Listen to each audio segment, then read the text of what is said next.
मंत्री बहन ने सही शब्द प्रयोग किया, आशीर्वाद दीजिए। यानी कि अति संक्षिप्त बात करनी है। समय की मर्यादा के बारे में अभी अमित जी ने कहा ही। अभी एक कार्यक्रम आप लोगों को वंदना सत्र में और करना ही है, 5 दिवसीय योग प्रशिक्षण का यह कार्यक्रम। तो मैं ज्यादा समय नहीं लूंगा। राम रक्षा स्तोत्र में एक श्लोक आता है जिसमें कहा चरितम रघुनाथस्य। रघुनाथ के चरित्र का जिस वाल्मीकि ने गान किया, ऐसे वाल्मीकि के लिए कहा गया वंदो वाल्मीकि कोकिलम।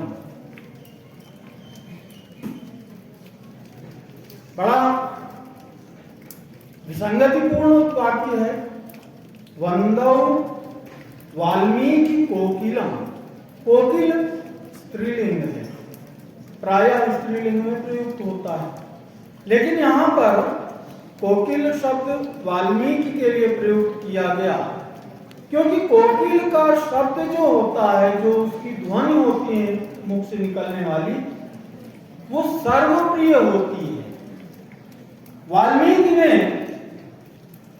राम के चरित्र का जो गुणगान किया वह सर्वप्रिय है। सबको उसमें से नवनीत प्राप्त होता है, इसलिए उन्होंने कहा वंदो वाल्मीकि कोकिलम। महर्षि वाल्मीकि के जीवन से हमें 2 चीजें जरूर लेनी चाहिए। अभी आनंद जी ने कहा कि एक अच्छा योजक हमारे जीवन की दिशा बदल देता है। बात सच है, लेकिन उस योजक की प्रतीक्षा में ही जीवन व्यतीत कर दिया जाए, यह भी तो उचित नहीं। पहली बात। और दूसरी बात यह कि योजक तो आया, समुपस्थित है, किंतु हमने उसका समुचित मूल्यांकन ही नहीं किया। दोनों चीजें हैं। चंद्रमौली भगवान शंकर जी की लीलाओं में एक लीला यह भी आती है कि एक बार मां भगवती के साथ वो विचरण कर रहे थे। किसी एक निर्धन व्यक्ति को देख करके सहायता कीजिए। भगवान शंकर ने ध्यान लगाया, कहा कि इसके भाग्य में धन है ही नहीं। उन्होंने कहा बहानेबाजी नहीं चलेगी, आप इसकी सहायता कीजिए। उन्होंने कहा रत्नों की एक पोटली जिस रास्ते से जंगल के वो जा रहा था, उस रास्ते पर उन्होंने रख दी। कहा अब ये इस रास्ते से जा रहा, उठा लेगा। पार्वती जी प्रसन्न हुई, धन तो प्राप्त हुआ। जीवन की दिशा बदलने वाला समुपस्थित, किंतु उस जाने क्या विचार आया भिक्षुक के मन में। उसने सोचा कि मैं तो इस प्रकार का जीवन व्यतीत कर रहा हूं, मुझसे भी अधिक दीनहीन हैं, जिनकी आंखें भी नहीं है, वो चलते कैसे होंगे। जरा देखा जाए कि आंखें बंद करके कैसे चलते हैं वो लोग, कैसे जीवन यापन करते हैं। आंखें बंद करके वो उस रास्ते पर चलने लगा। पार्वती जी ने सोचा कि ये तो गुजर जाएगा, रत्नों की पोटली देगा ही नहीं। उन्होंने तत्क्षण वह रत्नों की पोटली उसके पैर के पास रख दी।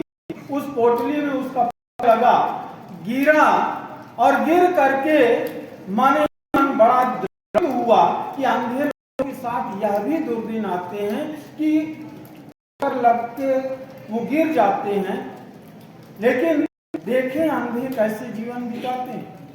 और वो आगे बढ़ गया। यानी कि रत्नों की पोटली सामने, उसी पर पैर लग करके वो गिर रहा है, गिर भी उसने वह रत्न नहीं उठाए, नहीं ग्रहण कर पाया। ठीक वही चीज आपके जीवन में ना आए। ये जो रत्नों की पोटली रखी हुई है, आचार्यों के रूप में ये आपके सामने उपस्थित है, इनके अंदर से ज्ञान के जो रत्न आपको प्राप्त करने चाहिए, कहीं ऐसा ना हो कि आंख मूंद करके आप उस क्षण को बिता ले जाएं और वो रत्न आपको प्राप्त ना हो सके। वाल्मीकि के जीवन से यह एक शिक्षा भी लेनी आवश्यक है। वाल्मीकि के जीवन से एक शिक्षा यह भी लेनी आवश्यक है कि व्यक्ति के अंदर आत्मशक्ति हो तो वह कुछ भी कर सकता है। एक डकैत यदि कवि बन सकता है, अनुष्टुप छंद की खोज उन्होंने किया, जिसमें पूरा का पूरी वाल्मीकि रामायण लिखी गई। तो एक डकैत से लेकर के आदि कवि होने तक की यह जो जीवन यात्रा है, यह इस बात को दर्शाती है कि प्रत्येक व्यक्ति यदि आत्मशक्ति के साथ विवेक को जागृत करके अपने लक्ष्य को प्राप्त करने का प्रयास करेगा तो उसे लक्ष्य अवश्य प्राप्त होगा।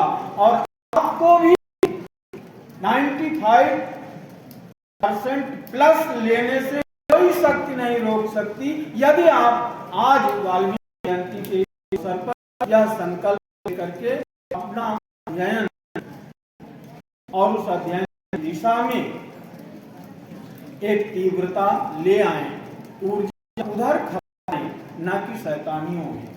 शैतानियां अच्छी लगती हैं लेकिन थोड़े समय के लिए। शैतानी कीजिए, खेलिए, कूदिए, दीपक जलाइए, लेकिन दीपक भी जलाते समय जलाओ दिए पर रहे ध्यान इतना, अंधेरा घरा पर कहीं रह पाए। तो बढ़िए, खूब आगे बढ़िए, तुम इतना आगे बढ़ो कि जिसके आगे कोई राह नहीं। प्रसाद की इन्हीं पंक्तियों के साथ मैं अपनी बात समाप्त करता हूं और आमंत्रित करता हूं योग गुरु जी को कि आकर के आपको प्रशिक्षित करने का